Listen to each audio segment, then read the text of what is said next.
Hey. Hey. I'll be waiting with my trips so low key. Tell me the sign if you're lonely. One time for Erica, y'all. Thank you. How are you? I'm doing good. How you doing? I'm doing great. I was fascinated to know you did music. Again, I saw this clip and we're gonna get into that, but that made me like go to your page, and then I Mm-hmm. saw all your fabulous hairstyles. I saw Thank you. all of your isms you were dropping all over the place. So pleasure to meet you for the first time. Likewise, it's a pleasure to meet you too. Yeah, and those are your earrings you actually make too that you have on.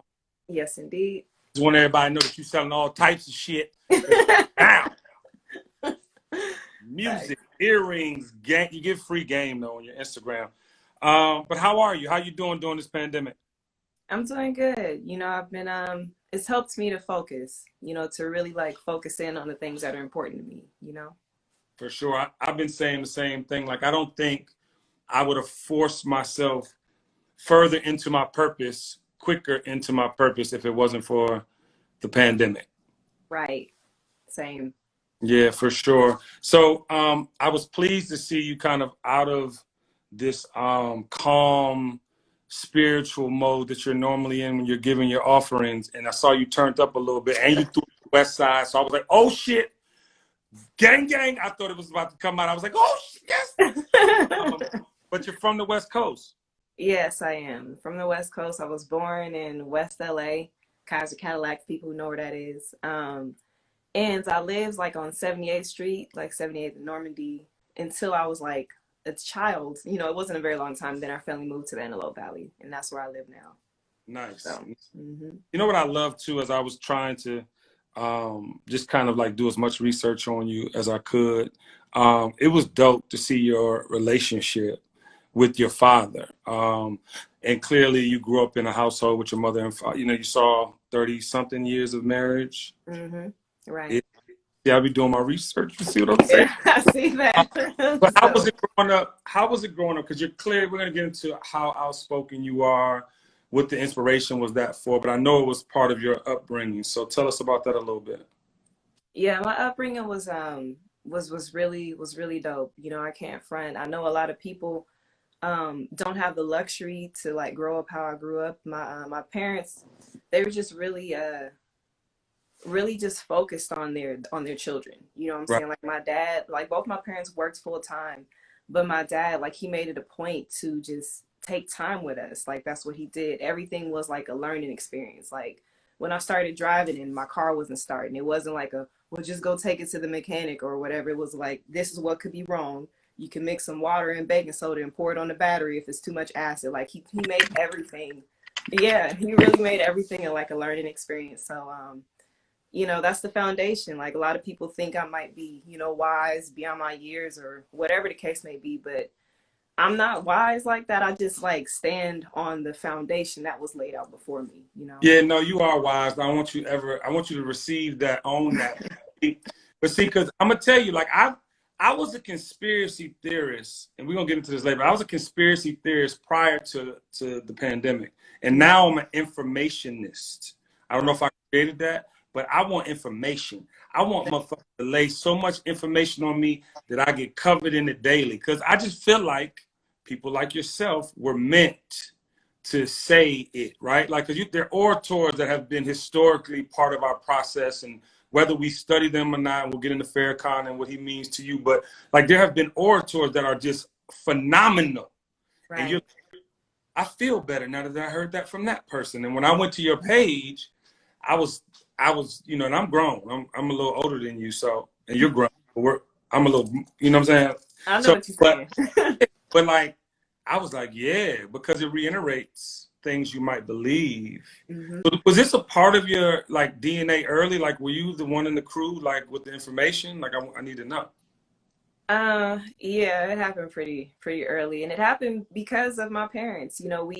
When we were living in like South Central LA, that's what they called it then. I don't know what they're calling it now, but when we were living in South Central LA, like everybody was black. I went to LaSalle Elementary School, teachers was black, the student was black. That's just what it was. But then when we moved out to the Antelope Valley, which is like an hour northeast of LA, it was Right. a whole different culture. You know, like I was the one of the few black children in my class, and everybody, it just was a total shift, right? And so my dad, he didn't want for me and like my brothers to like assimilate or to like lose our identity and try to be like everyone else. So he set us down. Like I was 7 years old when my parents set our whole family down and we read the narrative of the life of Frederick Douglass together as a family. We would read a chapter a night. And that's what And started how it. old were you? I was 7. So that's what started it, right? And from that point on, like, because I would visualize, like, when I would hear stories, like, what Frederick Douglass would say about, like, he had a curvaceous aunt that they used to like whip and beat because of her body. And it was just, it was a lot, right? And it was a lot to take in as a 7-year-old, but I took it in. And I feel like that's really important for us to get it young, you know? And I think that's what made the difference with me, is that, like, I didn't have a chance to get indoctrinated with mess first. Like the first thing I got was the right Come information. on, little woman, big spirit animal. Yeah, you know, so yeah, that's how it started. And so since then, like I was like 9 years old.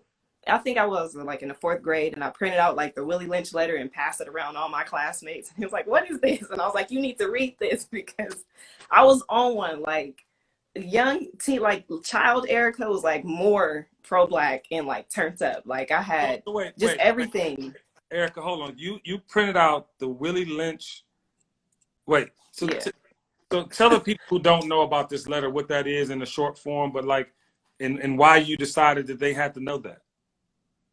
Well, what it is basically it pits us against each other. Pits like the light-skinned black people against the dark-skinned black people, the men against the women, whatever differences we have, it pits us against each other. And it emphasizes the fact that we shouldn't be reading. Like if you want to hide something from a black person, put it in a book. You know, and a lot of my classmates, they were just children. They didn't, want to be doing the work. And I like wanted them to know, like, you have to, because if you don't, it's a slap in the face to our ancestors. Like we have to learn as much information as we can. So I pass it around for that reason. And that's just And how I was. Huh? what grade was this again? I think I was in the 4th grade. So you in the I'm fourth? telling you, I was turned up. Like after I learned that information, it did something to me. Like I had a folder in my school, like my school folder that I kept my schoolwork in, said, "Say it loud, I'm black and I'm proud." And I was like in the 3rd grade. We had to make like a Christmas quilt for my school, and mine was red, black, and green. I was just extra. I was an extra little girl, No, you know. but listen, we are benefiting from her. I'm just imagining, right? So if you are, late 20s, early 30s, so like you're a teenager in the early 2000s, right? Yep. Mm-hmm. And so you're a teenager in the early 2000s. Black music is exploding. I mean, we were owning charts. We were, hip hop had become $1 billion industry. You know what I'm saying? Like it's things happening, and you're over here woke than a motherfucker. Like you're over here talking like about history, like real history though, the history they don't teach you in school. That is right. One time for your mama and daddy. I want to, Yes. I want to Clap meet. it up for them. I want to meet your mom and daddy one day. But I think that, like, again, back to your childhood too, I think it's a testament because a lot of us, black and brown babies, men and women, grew up with our fathers in the household. Right. We knew mothers very well because in the neighborhood, those were the gatekeepers. You wasn't getting nothing past Ricky and their mama, or you Right. the street, like Carlos and their mama, Spanish and everything was on your head. Like, but the fathers were absent. So I just want you to speak to that a little bit because 4th grade, you talking the shit you was talking. Yeah, like you weren't scared of nothing. I wasn't. Just because, it's just, I had like a beautiful combination of parents. Like my mom is like Southern, right? So she's like sweet and, she's loving and she's cooking and she's like that. And she's really like just motherly, always. Hasn't stopped just being a mother to me like I'm a little kid now. But that's how my mom is. But then my dad is like this West Coast man from Inglewood. You know what I'm saying? I kept seeing him do this in his pictures. He must have been, he about that life. Yeah. He's a very very like a man's man. That's how my dad is. But so to have that dynamic, that's why I emphasize it so much on my page. Like people might get mad at me when I talk about black men and how important they are. I know from personal experience. Like I know what happens when you have like a strong father in the household. You know, I have me and then I have four brothers. You know, I don't have any sisters. I So didn't yeah, know that. I got a lot of brothers. So I have Oh, and they your all whole game was protected the entire time. Like you was ready. Yeah. What you say? What you say, my brother? What you? right. Yeah, I have a whole lot, like a whole clan, you feel me? So that's just always what it was for me. And my father, he was just very active in our lives. It's not like he was just there working, but he was active. He wanted to know what was going on with us. We would have family meetings and he would we would talk about our issues, which is why we so close now. We couldn't stay mad at each other. If I was mad at one of my brothers, we had to fix that. Ain't no I don't like him or we don't talk and none of that. Like my parents did not allow that kind of stuff to You happen. know So what's scary? You know what's scary, Erica? what? I have a 19 and a 16-year-old, and I'll be married almost 21 years in October.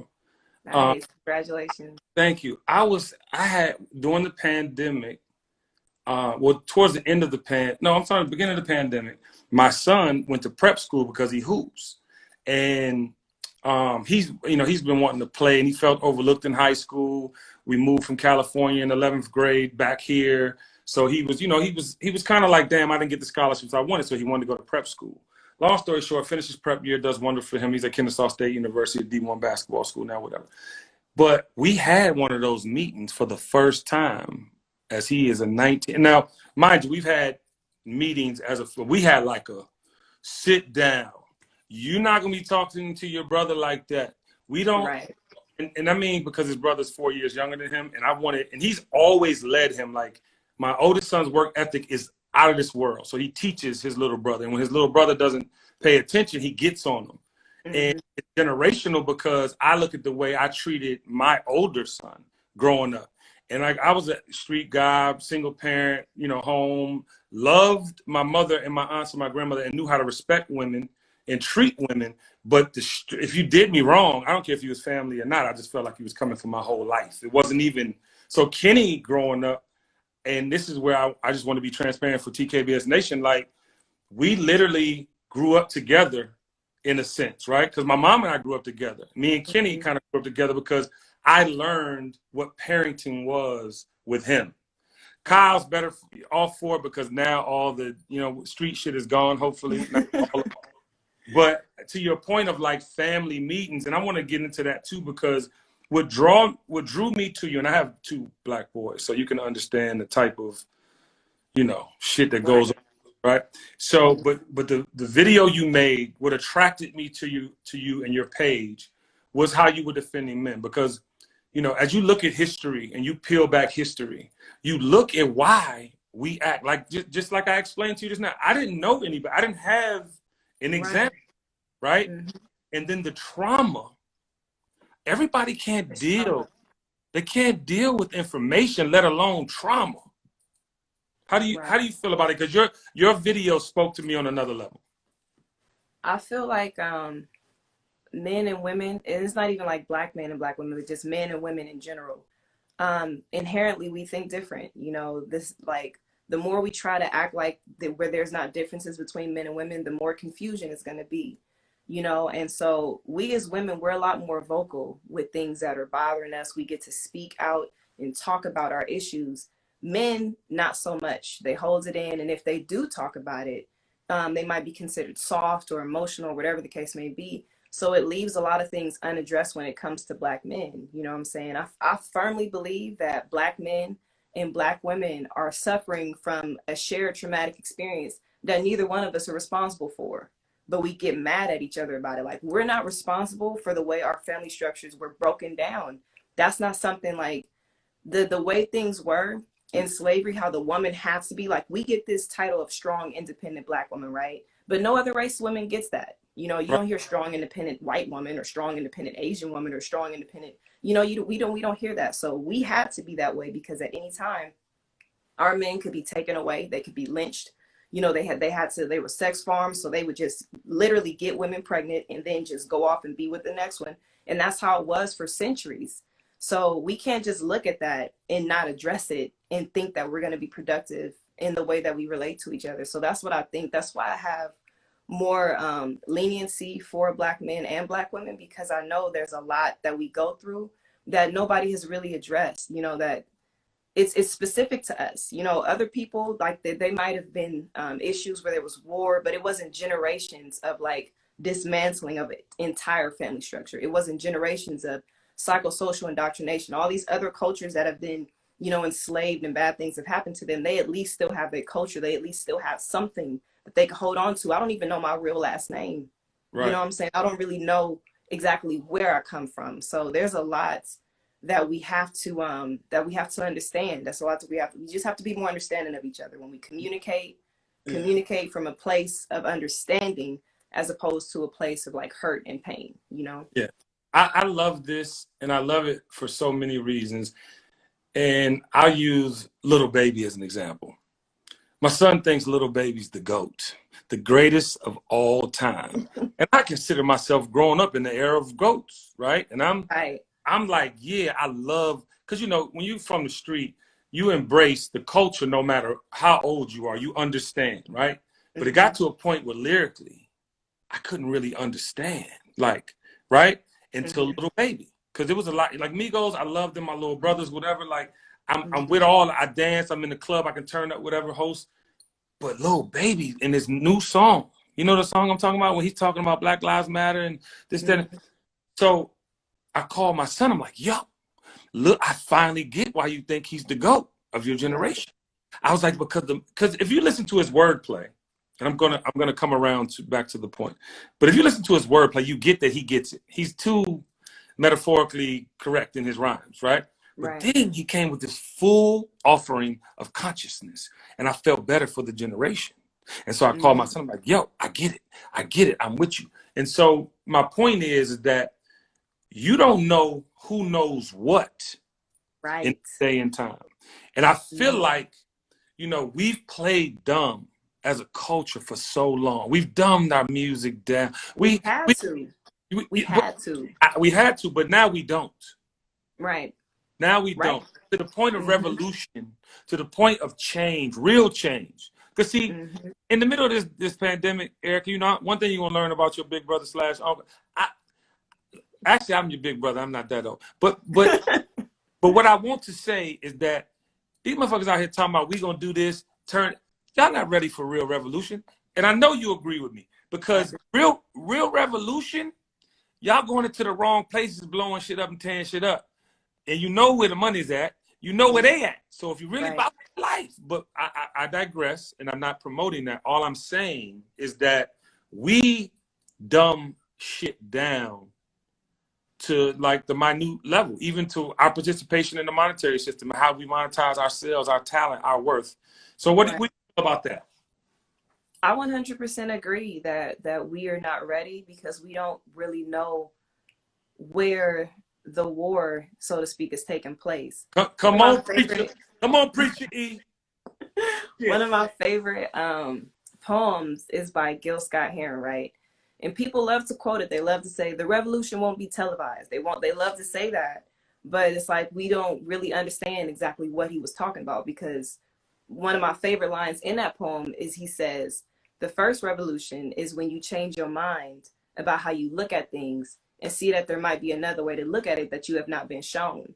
You know, like we're talking about going outwardly, but we have to go in here, because everything we see is a manifestation of thought, whether or not it's a manifestation of man's thought or a manifestation of God's thought. So like we have to get on a different level here. And that's why we be so distracted with like, you know, celebrity gossip and all that type of stuff. Like we can't stay focused long enough to really come together and use our minds to build. You feel me? Because that's what's changing stuff in the world. People with the great minds to innovate and create are the ones that lead the world. But we sitting up thinking about, you know, Tory Lanez and Megan Thee Stallion and Kanye West and a bunch of stuff Yo, that ain't gonna add value to our lives. You know what I'm saying? So I feel like we're not ready because our mind's not there yet. Our mind got to get there first, and then the body follows after that. yeah, You and that's you're 75 years old, by the way. I don't want to hear shit else of age. Like you have figured out the vaccine to keep your ass 12.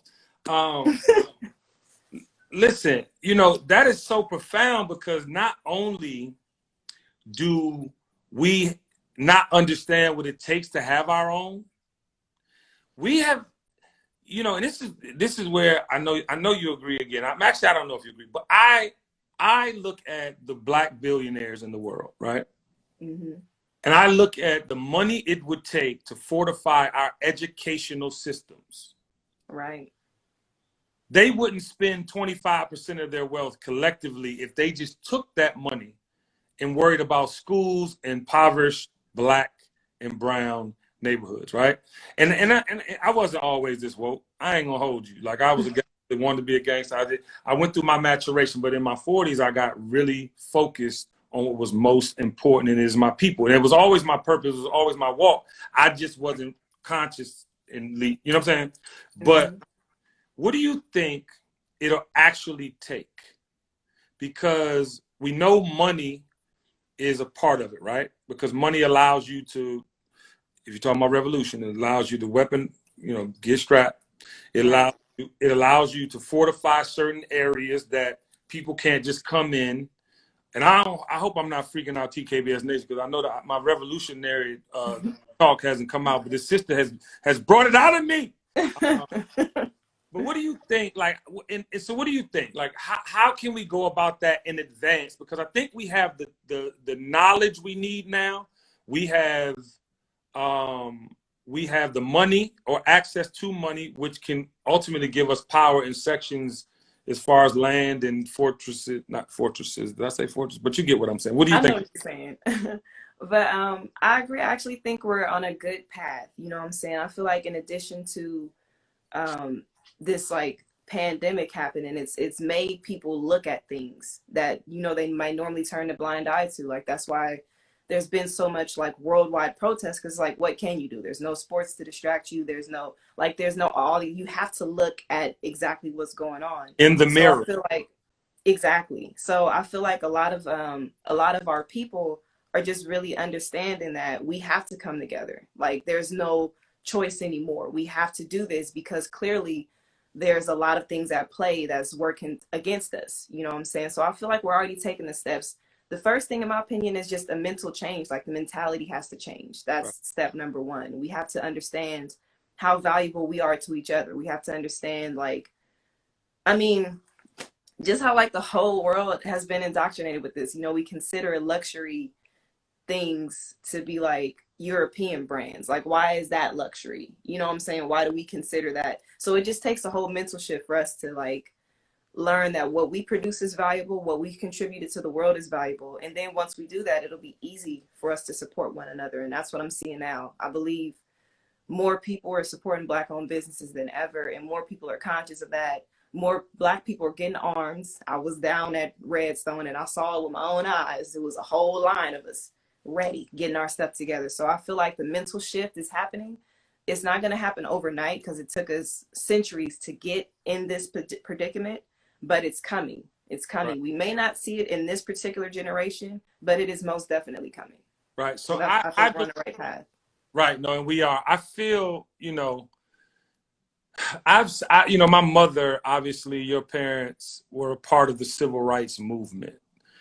They were more the flower children. They came out of it, opportunities, things of that nature that hadn't been Right. granted to our grandparents, great grandparents, so forth and so on. But they saw the effort. Again, during the pandemic, I saw people talking about what they weren't going to do and this, that. And, now you're going to get on that bus if you got to take that bus. Do you know back in the 60s, they didn't take the bus for 18 months. They walked. Right. They had Uber, the first Uber, the person in the neighborhood with the car and took everybody. So my point is like, I think that at the end of the day, we have to,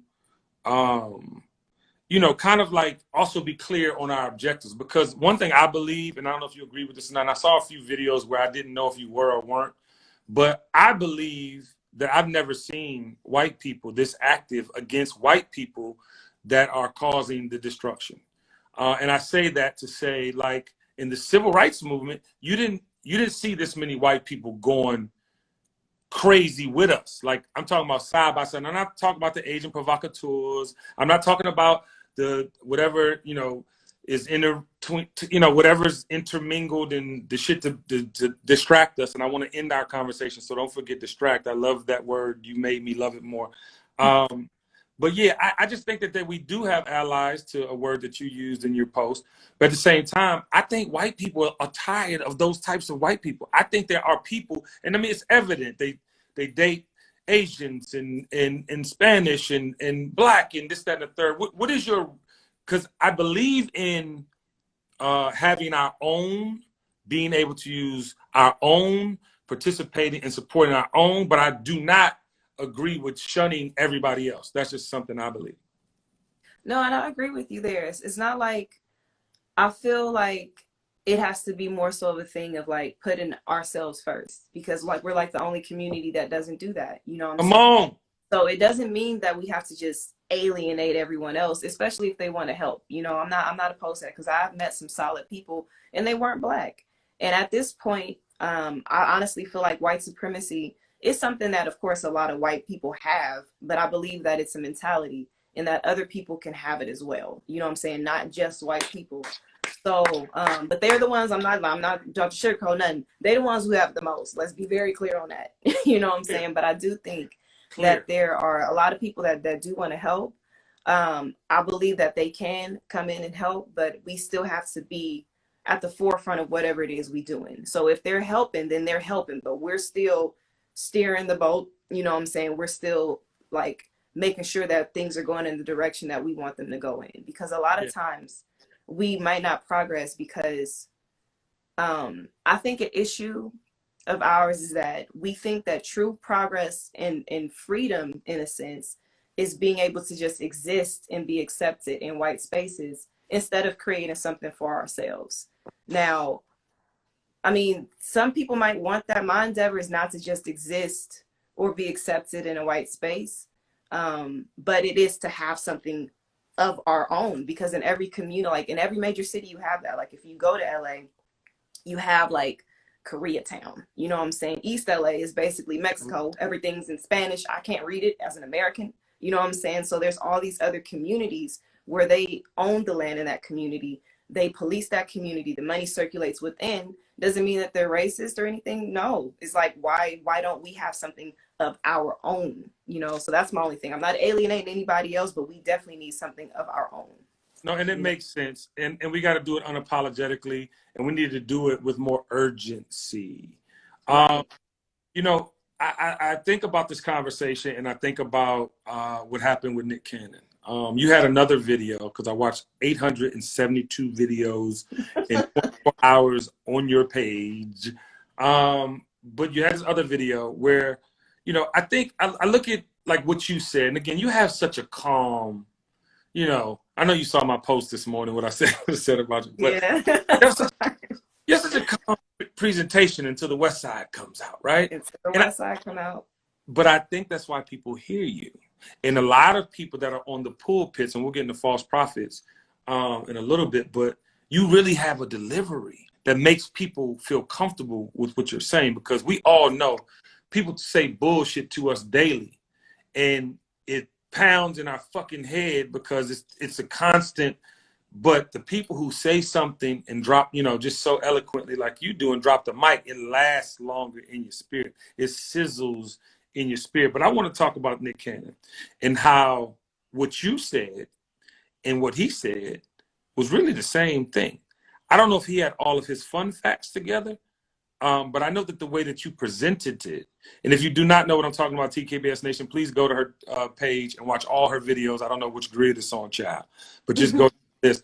But what do you think about that? Because I think Nick was on to something. I just don't think he had his fun facts prepared, and he was calm. I'm not saying he was irate. I'm not, you know what I'm saying? But he didn't present it, and because you cannot be mad at the truth. But when you single out a race like all people are that way, that's just like saying all Black people are niggas and act disorderly and ain't got no couth and this, that. You can't say that about all Black people, because that's not the truth. Just like you can't say all white people are a certain way. Now, what you can say, like you did in your videos, you have done this bump, bump, bump, bump. This is why bump, bump. And I don't think he did that correct. What do you think about that? Um, well, other people's delivery is their delivery, like how they, convey information is one thing. I do try to lead with facts so that it's like irrefutable. Like if you come back, like a lot of times when people rebuttal what I say, they're just mad, like, oh, you're an idiot, or you a pick me, or you a mammy. Like when you rebuttal like that, it lets me know that you can't refute anything I just said, because clearly you can't pinpoint any of it. So the thing is, this is like, everybody, people could do what they want, but me personally, I like to come with the information. If I'm going to say that you acted savagely and that you have been horrible since you've popped up on the scene, I'm going to tell you this is why. Can you refute that you went and did this? Can you refute that you went here and killed off these people and enslaved these people, and that you went here and took over? Like, you can't refute history. People, I mean, but we are getting to a point, like, regardless of what I say, people are still going to be mad anyway. We are getting to a point where truth is becoming hate speech. So people are going to be mad regardless, but in Yeah, order to but like soften. can I tell you something? Mm-hmm. I need you to please double down on it. I don't think you should ever concern yourself. And I don't know you, but I feel your spirit. I called you my spirit animal in my thing. But I Mm-hmm. think that you have a way to connect. And sometimes like when people get information that they know they need, but they're uncomfortable receiving it, they start wiggling, they get uncomfortable, they break out in hives and shit. Right. But it's necessary. And the way that you're so calm with it, and then you got this cute face on the screen. You're so unassuming. You're so not, you don't seem like a threat until you got to throw up the dubs. But you get my point. You can't cease the dissemination of information. That's why, like, I changed. Right. I literally came up with information after watching your videos, because I don't want to. I don't want to fucking go on conspiracies and what possibly can and can't be. I know that Bill Gates is obsessed with vaccines. So, motherfucker, whatever you say, Bill, it don't mean shit, because anybody obsessed with something wants it to be theirs, wants to be responsible, and you will do whatever to keep it. So I'm The not going cases to. against him, like, let's not talk about conspiracies, but the fact that, like, the Kenyan government, I think, is trying to sue you because you sterilized a bunch of people. Like, let's not even talk about conspiracy. Let's talk about what's factually happening right now. And Like, you why should got I the trust facts. you? How many degrees do you have? I don't have any degrees. See, but this is. Hold on, Queen. Hold on. I believe, like, this isn't to knock anyone who has a degree at all, because that requires discipline and it requires like focus. But me personally, I realized that the majority of what I learned was not in school, and I had to unlearn a lot of things. And I just didn't feel like paying, like getting like $70,000 in debt to get indoctrinated. I just wasn't in the mood. But you So speak I like you do a lot got of 42 self-study. degrees. You speak like you have 6 masters, 2 doctorines, and a high five. You hear me? And high five. I mean, I just study, like I read a lot. I used to read the dictionary when I was little. I was a little nerd, you feel me, like all the way. So it's just a lot of things that I've read. And I think like a lot of times schools and stuff like that, there's some good information, but a lot of times it's just a place where you go and get indoctrinated. And I didn't want to, Well, let I didn't me want to pay to go do that. I didn't want to get in debt to go get indoctrinated. listen, I want to go to some of your quotes. I found some quotes. These weren't on Wikipedia. You had to go. Kenny Burns, I don't like to talk about myself in third person, but Kenny Burns, go to your page and listen to get these quotes. We Okay. can't keep, I'll start again. We can't keep deflecting from our in-house issues. He's gonna get up and walk away. if we as a fucking people don't have this motherfucking shit tattooed on the back of our forehead, we can't keep deflecting from our in-house issues. That's a quote by Miss Erica. And is it Leshai? Leshai. Leshai. Miss Erica Leshai. Because they had an R&B group called Shy, and it was Shai. So I didn't know. I know.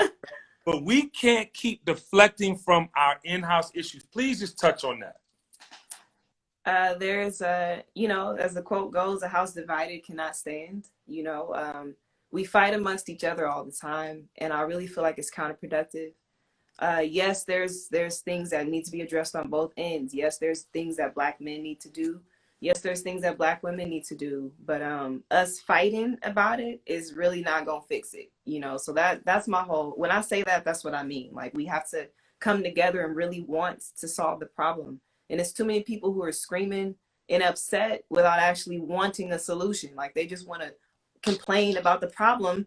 I'm not with that. I'm a solution oriented person. I'm like, okay, how do we fix it? Like, I don't want to hear what's wrong all day long. Like, okay, we know what's wrong. Let's fix this. But it's, you know, it's a lot of just yelling for attention nowadays. And it don't really help nothing. And that's just my opinion. It don't help nothing. Yeah, and I just want to give you a high five because it's amazing how we, you know, we don't even address our own fucking issue. Like the shit be in our face Right. every day. And we don't do, you know what I'm saying? The same crew that you really need to let go of, you let hang on for what? If this person, Right. these people aren't speaking life into you and helping you with your journey, how? But these are things we don't address. How, even your point about the family, how Mm-hmm. how are we supposed to have wealth without having family? How are we Right. supposed to feel anything without that? Exactly. We want to talk about generational wealth, but our families ain't together. You need families to pass down generational wealth, right? Through the generations. I mean, it's just a lot of stuff that we like campaign for and we put like before our Blackness that really has us like caught up, you know? And that's like when I said that, that's what I meant by that, you know, like I'm a Black woman, right? So people will assume that that I should be like a feminist and whatnot. And that's where a lot of people get mad at me because I'm not. I'm not a feminist. Fuck I don't put them. myself, yeah, exactly. I don't put myself in that category because we just weren't in a position to want the same thing. You know, like white women wanted to get out of their households into the workplace. And what was our ancestors doing? We was getting into the households, being their cooks and nannies. You know, my great grandmother had to raise white children, you know what I'm saying, before she could even tend to her own. So it's like we don't have anything in common, you know. Our men were not oppressing us, you know, like during like in slavery times when all of this happened, their men were oppressing them and making them feel some type of way. Our men were right there next to us. We had the same workload. We had the same, like, there was no difference. The only time the fact that I was a woman would be acknowledged would be to fulfill the lust of the slave master. That's the only time anybody cared about the fact that I was a woman. You know what I'm saying? So Do it's you, like I don't fall in line with that. Like, and especially when historically, like all this, oh my goodness, it's just every time we start to come together, here come like white women, and I'm like, and I'm not trying to knock all white women, you know, because I know it's not all of them, but it was the women's suffrage movement was the first thing, right? They were right. racist. They couldn't stand Black men. They was like, oh, we're the pure white women. We should get the vote before them. I think that's what Elizabeth Cady Stanton said. So it's like, you don't care about us as a collective, you know? So they grab us to pull in their numbers. Then it happened again during the civil rights movement. You know, we have all Black people working together. You got Yellow Peril came in, just the Asian population, the community, they came in to help. You got the Brown Berets, which is the, you know, the brown Latino community that came in to be a part of the movement. Fred Hampton started the Rainbow Coalition. Everybody working together, right, to fight Yep. oppression. And then white women come and they make it all about them. We're oppressed too. Hey, we're oppressed too. Let's start the women's liberation movement. And they pull But Black y'all women vote. But out of y'all the vote. civil rights movement. But What y'all was vote that? Trump. But y'all vote Trump into the goddamn office. Listen. Exactly, exactly. So it's like I don't want to hear nothing about that. And then it happens again. Black Lives Matters popping off, and then Me Too, which was started by Black women, gets hijacked by white women, and now the focus is like on them yet again when they're like, you guys are they're like second in line oppressors. Like white men oppress, and then white women is right next. So why are you sitting up trying to act so oppressed? You know, like they aren't the same ones who used to get our men lynched for lying on them. How many cases do we have? The Scottsboro boys. I mean, there's just an endless amount of times where white women get our men locked up and lynched and all sorts of things for lying. So I'm not a feminist. Like y'all have historically tried to kill our men and used us to advance your movement, and I'm not with that. Hey, You listen. know? That you know This another quote. This ain't like one of the quotes you would think would be a quote, but this shit not on for this You conversation. coming with these quotes. It's you. This ain't me. This is you. It's really Okay. crazy to me how much people hate the truth. And you know what, Sister Erica, Pastor Erica Leshai, Reverend Doctor Erica Leshai, the shit that people run from the truth at phenomenal speeds. You know, because Right. if you could just sit with a person and really take the truth, do you realize, and tell the truth back, but do you realize you would leave that exchange whole and full? Mm-hmm. It's really that Right. easy. Because I think a lot of, and I'm not defending anybody, but I'm saying now Mm-hmm. we're seeing action. There are white people that are having the uncomfortable conversation.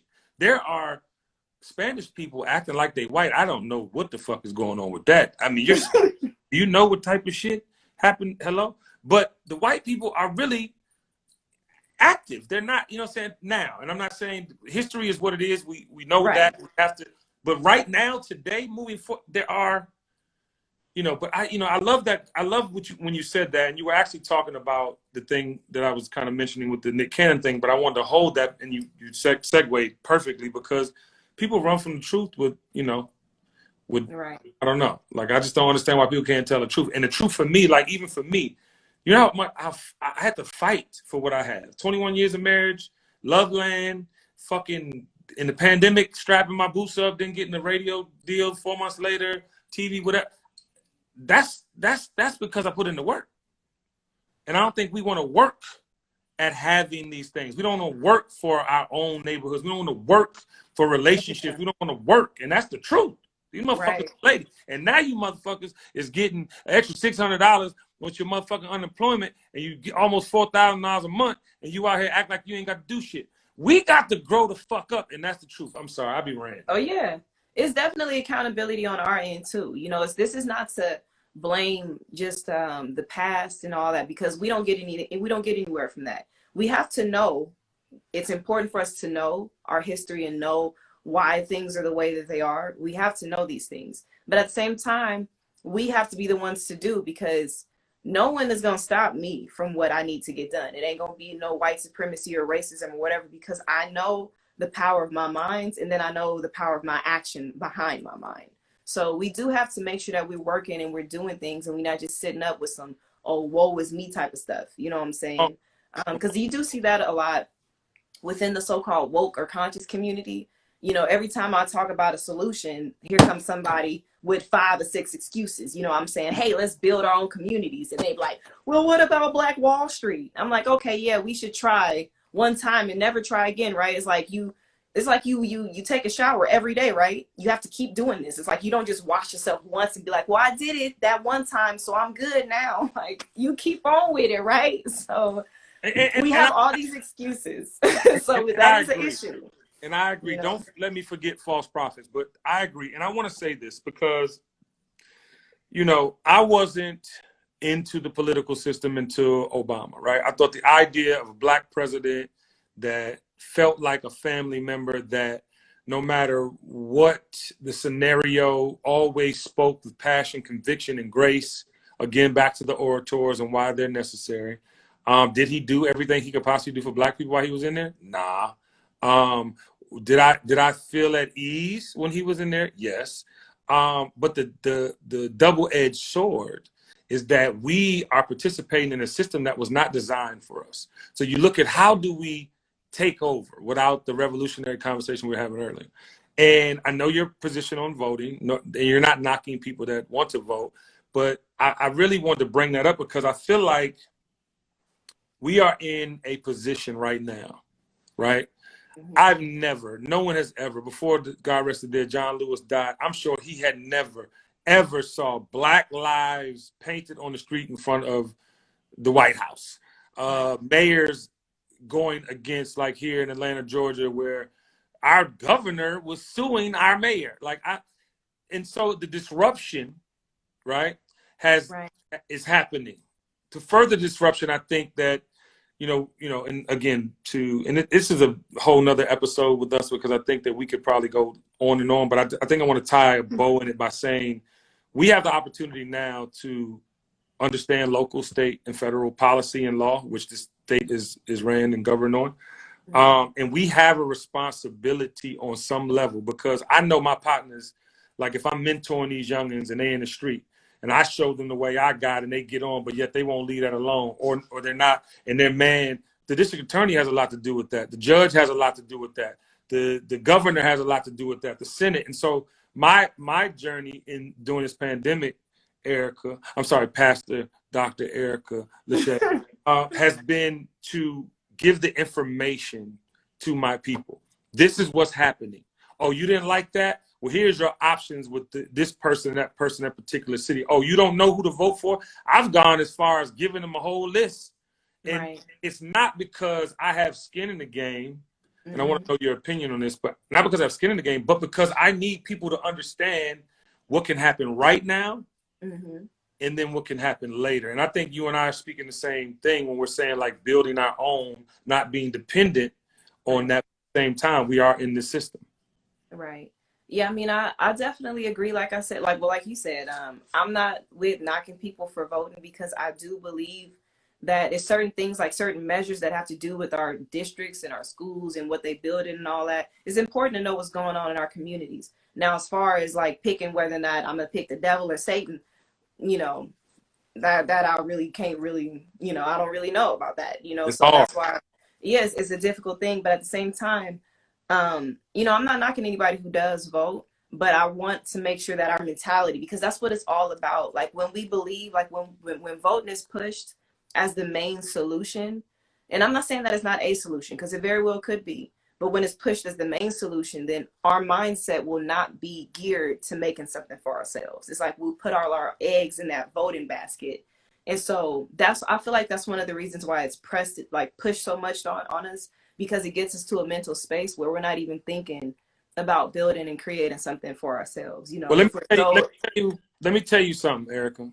Mayor Erica Leshai, Governor Erica Leshai, President Erica Leshai. I think when you look at cities, right, they have a thing in Atlanta called opportunity zones, right? And they have a fund and things, and they incentivize people going in. When you talk about building your own, right now by Greenbrier, there's 40 million acres that black people can own when that's already the Gold Coast for black folk in Atlanta. But don't nobody want to get in pocket and go tell people to do that. My point is, you would do that. People like you in office would represent the people in a way where they would have opportunity and know what the fuck is available. People just don't be knowing. And again, I'm with you on the other thing, but I'm saying while we're in this thing, I think, if I'm gonna call somebody, like if you call me like a week like Kenny, you know what? I think can you help? I will go put every relationship on the line I got to get you in office because I believe, and I don't even know you, but I believe you. I believe that your intentions are true. Your light it precedes your, your presence. I think, but this is how we gotta go though. Like we can't, and this is the problem. Like when you think about our folks, right? Hillary lost by how many, 70,000 votes or whatever it was. And I'm not saying Hillary was the one because Satan versus whatever you said was the whole statement. The devil. But I am saying, and this is a great segue to false prophets. What I am saying is that we didn't want to do nothing.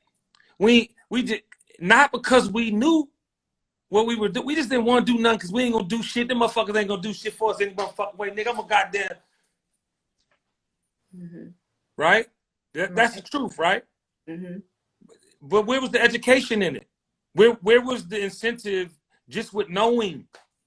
Right. And I'm not knocking it. Like that's my whole thing. That's why I'm never gonna be like, oh, you this or you that for voting or whatever. I'm not knocking nobody for voting because I'm more than likely gonna vote on like the measures and things that affects my area and my city and what's going on in my district. But at the same time, like I'm not like these people who feel entitled to my vote. I'm not with that. You feel me? It's a lot that I'm not really rocking. You don't vote for me, you're not black. Yeah, I don't like that kind of stuff at all, you know. And then I mean it's just it's a lot, right? So I'm not knocking anybody. If anybody want to go vote, they go do that. You know, what I do is what I'm gonna be doing. Like I'm not gonna tell people to do what I do, but you Music, know, it's making just entertainment. yeah, I'm not about to just be out here campaigning for the vote, but I'm not about to knock it either. But Okay, my thing that I am gonna campaign for is us creating something for ourselves. Whether you vote or not, please still build our own communities, because all these other communities, like I'm sure that Koreatown, like when they just came in and bought up all that property, it wasn't like they just had a whole voting campaign to get it. Like they just came, a shop was there, and then another shop came, and they supported each other, and they continued to do that. And it wasn't, they just pulled their resources. And a lot of time money buys these politicians. So instead of like putting so much faith into these politicians, is like there's money behind them, people behind him who back them, who sponsor them, who give to their campaign. Like that's the biggest thing. More than black, white, all these different races is green. You know what I'm yeah, saying? So it's like we need to put our main focus into economic empowerment. If we vote or not, cool, cool, that's fine. You do what you do. I'm not knocking if you do. I'm not knocking if you don't. right. But our main focus should still continue to be building something for our own, you know, No, for our own communities. I love it, and I love your perspective. Pastor, Dr. Reverend. You keep saying that. You know, the funny thing is that my dad is actually a pastor. See, I'm out here in these streets. Hello? I want to finish with your title: Governor, Mayor, President, Spiritual Mm-mm. Advisor, Erica Leshai. I think this is a great segue for false prophets. I think I've been known to jump out here with some of my peers, or they're slightly older or younger in some cases, but I jump out here because I just don't like reckless statements. When you have a massive, massive following, and I feel like there's responsibility needed when speaking to our people. Oh yes. Thing I love about you, because when I listen to you speak, you're speaking with facts. What do you feel about false prophets? And we don't have to identify them, because I think I'll do that for us, but not now, but in general, when it arises. But how do you feel about false prophets and how it affects us as a people? I think that our whole society is like a microwave society. We don't really want to do the self-study and to research. So it definitely negatively affects us as a people, because we hear little tidbits of information and we develop our whole perspective and opinions on like a skewed, out of context view of things. You know, so I do feel like it's a huge issue. Me personally, am I going to be calling out people? I don't do that. I do believe that the people who do follow me are intelligent enough to discern for themselves. You know, a lot of times, like people who do have a platform, they may think, you know, that they have like all this information, and the people that follow them are like these lost sheep who just need everything that they have to say. I don't take on that opinion. There's a lot of people who follow me who are very intelligent, more intelligent than me, more than likely. So I do think that it's a problem, but I think a lot of times I have more faith in our people, that I think that we can discern a lot of times if some stuff is some nonsense. Like we may hear some things and it sound crazy, but if we do go deeper and dig into it, we're developing more of a sense of discernment. You know what I'm saying? Because when everything did happen with Nick Cannon, you know, the world wanted black people to cancel him, right? Like it was this whole like, oh, you guys gonna cancel Nick Cannon because he said this, and black people was like, we're not canceling him. You know what I'm saying? I know you guys are used to us just doing whatever it is that you guys suggest of us, whatever, you know, is suggested. Like the culture is saying, oh, to cancel this person, or the media is saying, oh, this person is a demon. We have more and more people now who are saying, well, wait a minute, you know, if you're demonizing this person all the time, then maybe I should try to hear what they have to say. You know what I'm saying? Maybe I shouldn't just cancel them just yet. So I think more and more people are starting to use discernment and understand and be able to see for themselves who is real and who is not. You Yeah, know? I love your perspective, and I'm glad that you brought up Nick Cannon, because I wasn't referring to Nick, but I'll give you some. Yeah, I'm sure you aren't. Yeah. No, but I will give you some people I was referring to. You know, and I'll give you why I think, because I don't agree with cancel culture at all. Although Kanye's getting on my fucking nerves, you know, he's a black man and I know him, and I refuse to believe that his genius should go down in a ball of fucking flames because he's you know, he's off sometimes. I mean, a lot of times. But at the same time, I can't let Ye, because I know Ye. I cannot allow him to not know that Big Bro has something to say, because a lot of times with these celebrities, they don't have, you know, anyone around you that's getting a check, 9 times out of 10 is gonna agree with you, and that's Right. not always good medicine. That's not always good. You know what I'm saying? Right. You know, and I never want to cancel anybody. Even Puff jumped out there. I'm holding the vote hostage. No, you're not. You're not even in the race, bro. Cut that out. Like, let's open the network up. You know, God rest the dead, Andre Harrell's like our father. And we beef. We're notorious for going at it. It's the light skin, dark skin shit you mentioned earlier. And the light skin had nothing to do with it. Never mind. No. Don't let it go. But Andre was creating this plan before he passed away. And he's the type of person, he'd go get Maxine Waters, Al Sharpton, he'd go call Farrakhan, like he'd get active, right? Mm-hmm. And, you know, I look at like Puff's statements, because in hindsight, I'm glad I did say it, because he didn't come back out and say anything. He went straight to action, but it was Andre putting it together, got him focused. All you see is all over Revolt every day is what you should have been seeing the entire time. So I say that to say, I think there has to be some type of gatekeeper, which you should be on the board of, because we have to police ourselves. Right. We have to have some fucking order back in this world. You know, if you look at Bill Gates, if you look at Zuckerberg, those are all frustrated nerds that didn't get the attention. Kanye, you can lump him in that too. They didn't get the attention, and they get it. And it's not only the attention at this point, because that's like the first drug of choice. You know, you start with weed. You hit the weed, you, woo! But you realize there's another level. And then that level is no longer drugs, it's power. Right. The biggest drug of them all. Right. And we as a people abuse fucking power. We are notorious. And you know what the fuck I'm talking about? They do it the best. Mm-hmm. But we do it in a canceling way where we can't, it be some, you know, it's just more shit. So what do you think about that? Honestly think that in regards to a lot of what's going on, you know, there's a lot of people that saying a bunch of crazy stuff, and you're never going to really stop people from popping up saying a lot of weird stuff, saying a lot of stuff that's just off, saying things that people might not agree with. So I feel like my focus is more so on not harping on the people that say crazy things, but more so focusing on the majority of people on how they receive information. You know what I'm saying? Because I can't stop crazy people from popping up and saying a bunch of crazy stuff. But if we can get people into a mental space where they mirror everything against truth, then I won't have to like point out the phonies. I won't have to like make mention of someone who's doing something crazy, because now people are in a place where they're smart enough to understand who's who and who's doing what. You know what I'm saying? So that's what like I like to combat falsehood or misinformation, not with going back and forth, but just with straight up truth. Like, here, this is what it really is. You know what I'm saying? This is the facts about the situation. So instead of me trying to like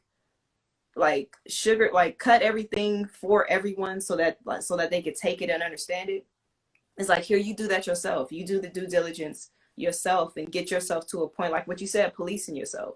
Get yourself to a point where the information that comes into you, you always, before you receive it and process it and take it in, mirror it against truth. And then that way we won't have to be focused on the next crazy person popping up saying a bunch of stuff that's inflammatory or harmful to the culture, you know?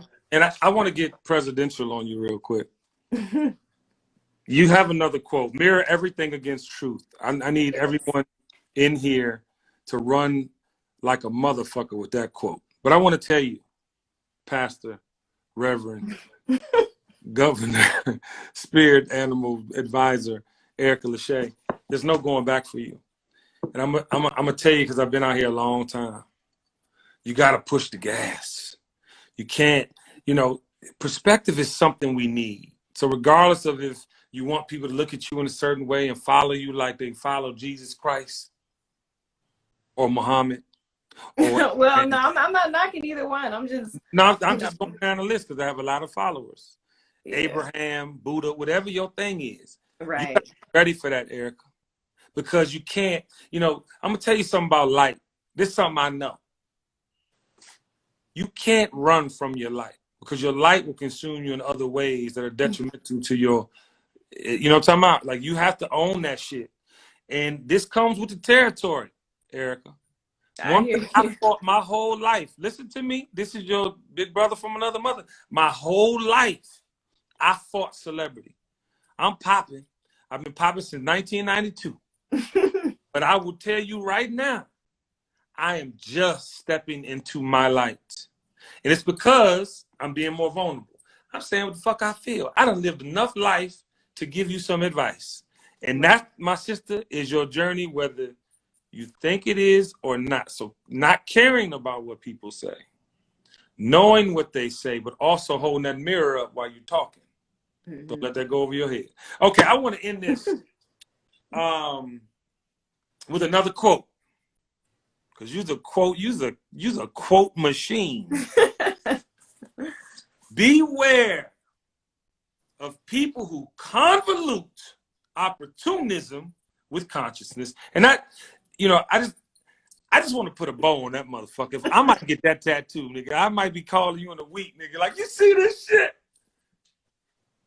Yeah. If that doesn't wrap up that false prophet thing, It's a difference between the two, integrity is like not as prevalent as it used to be. And, I don't think it's ever good to convolute opportunism with consciousness, so to speak, and there's a lot of that goes on, it's a lot of it that goes on.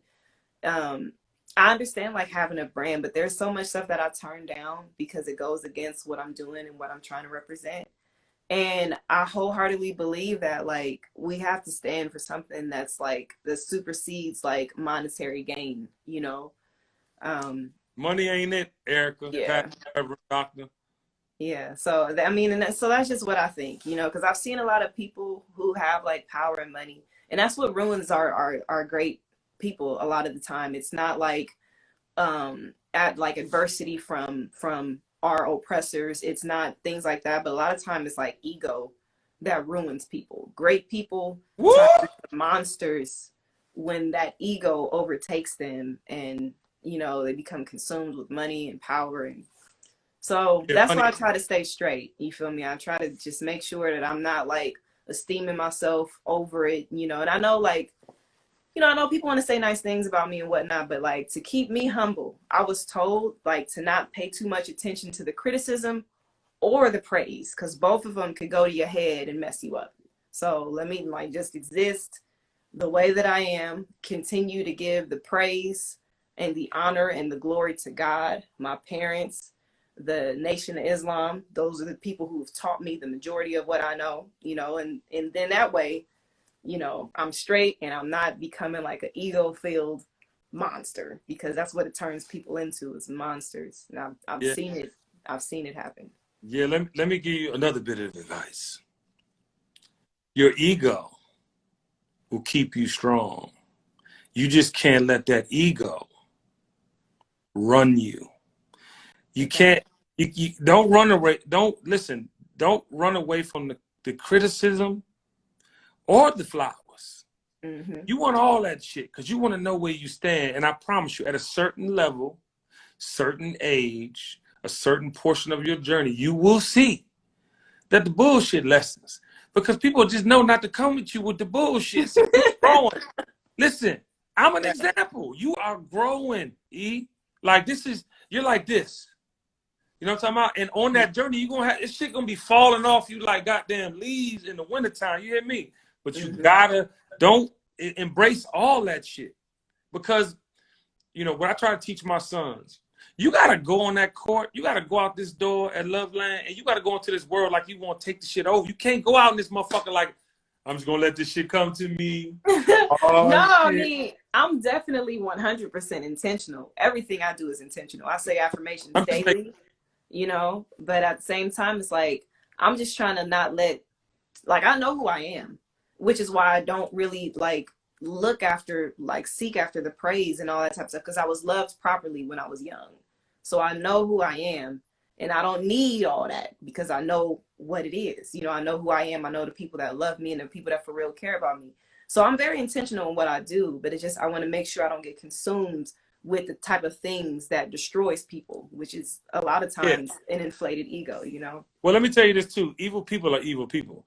It just takes, and I know a lot of evil people. I know a lot of people that are just bad humans, but they're adored and they're loved.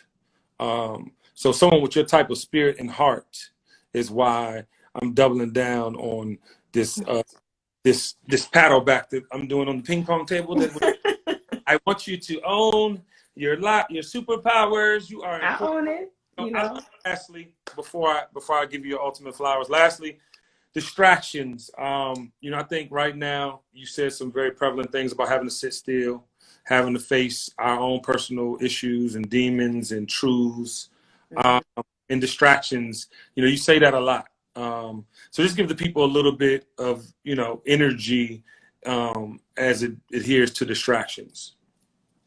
I feel like distractions are the most detrimental thing that could happen to us as a people, to be real. Distractions are worse than failure because at least if you fail, you can learn from your mistakes and keep going, right? But if you're distracted, you're really not moving forward at all. You're not learning nothing.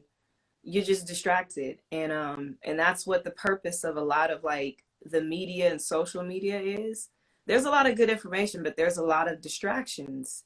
And we're not progressing and moving forward. Like throughout this pandemic, there's a lot of bad things happening. A lot of bad things happening, but there's a lot of people who are going to come out this a lot more successful than when they went in. And it's like what you think and what you allow your mind to be focused on is going to determine that. You know what I'm Um, saying? Like, and it's not to just capitalize off of a bad thing, but at the same time, use your brain instead of using your mind and being distracted on nonsense.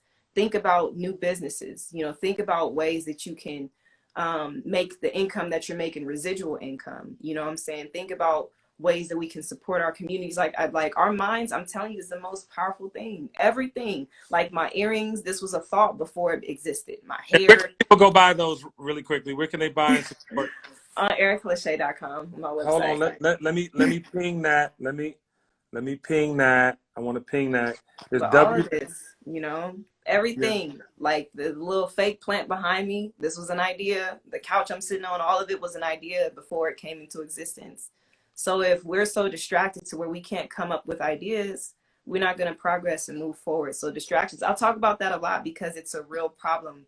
We're very distracted and scatterbrained people, and we're not able to like manifest greatness because our focus is so scattered. Yeah, man. Yeah. Listen, you are 92 years old in real life with this strength and information. It's one thing to have information, but you're so convicted in what you say. I think is the reason why it comes across so potent and impotent. Don't let that go over your head. Pastor Reverend Doctor Erica Leshai, I see, and this was everything that I thought it would be. Like, I've never met you in my life. I think you were a little like, why is this man hitting me to come on his show? I don't know this nigga. And I feel energy at the beginning, you're kind of like, I don't know where this is going. But now it's like we've been talking for 25 years. But you, Yeah. part of that equation. And I want you to know that any and everybody you introduce to your life, they have no choice but to fall in. You hear me? They have no choice but to get in line, because it's not like you are throwing shit up against the wall hoping to stick. You actually are putting the shit up with nails and the little hook thing with the thing and making sure that this is real talk. Like, you have a gift. Like, this shit ain't, I don't have, trust me. Now, I don't know if you went and did your research, but I'm out here. I Long, did. I watched a lot of episodes. but you have a special gift and you got to own it. And you can't listen. I've seen many people some of the most talented, even with your music, as you find your footing in that. And that song was dope as shit, by the way. If y'all remember, it's called Waiting. That's what I opened the show with. Check her out. She's on iTunes. But even with your music, because I'm going to tell you, the best song that you didn't send me was the one in Arabic. I went nuts. I was like, Al-Fatiha. I damn near know the song. But my point to you is, you got to keep going and not, it's a certain speed level you got to go to, you know, Erica, because this shit right here, this is coming out of this, the phoenixes will rise from the ash. The whole leadership we know is out. These motherfuckers is old, they tired, it's done. There's new leadership, there's going to be new people with real, because social media, listen, we have no choice but to change the narrative. Changing of the guard is here, and you at that forefront. And I'm gonna push. I don't know if you know, but when I say I'm gonna get behind you, that means I'm gonna goddamn. You call me, I make any call. I'm telling you, you're important to the culture. But I appreciate you joining me. It's been an absolute pleasure. Likewise, I appreciate you having me on. It's been a real pleasure talking to you. Yeah, you too, sweetheart. Well, your daddy, tell your dad and your mama they did good. They did good. They might want to write a book. I don't know. All right, I'll tell them. Okay, love. Be safe. Right, thank you. All right, peace.